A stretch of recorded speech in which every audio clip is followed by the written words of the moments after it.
ko. Tara, samahan niyo akong kunin yung apostil ko sa Double Dragon Mall. Malapit siya sa MOA. So, lalakarin mo lang siya from MOA. Then, dadaan ka sa Hotel 101. And then, yan, boom. Double Dragon Mall na. Tara, samahan niyo ako, ha? Siyempre, huwag mo kakalimutan yung resibo mo sa pag-claim ng apostil mo. So, yun na yung mall. Pasok ka lang dyan sa entrance. So, ayan, naglakwatsa pa ako. Tinignan ko lang yung paligid kasi first time kong pumunta ng Double Dragon Mall. Stroll lang.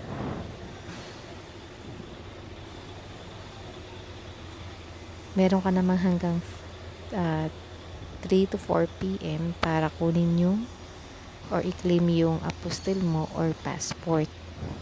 Mas maganda kung hindi ka late or hindi ka naghahabol sa oras.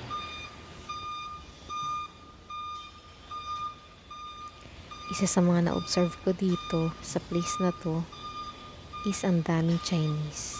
Parang na-invade na tayo ng mga Chinese. Yan, may mga tower pa sila, mga condominium nila yan. Puro Chinese yan. Nakimarites pa ako. Pero, okay naman yung place, maganda. Parang MOA lang din, malaki.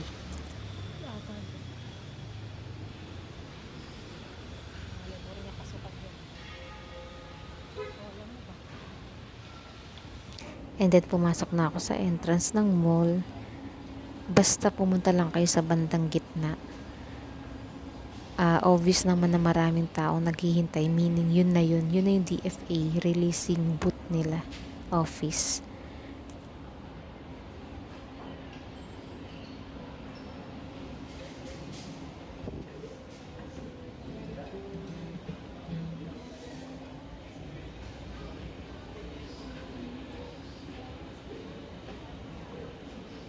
Ayan, kapag nakita nyo na yung Islas Pinas, meaning malapit na talaga kayo.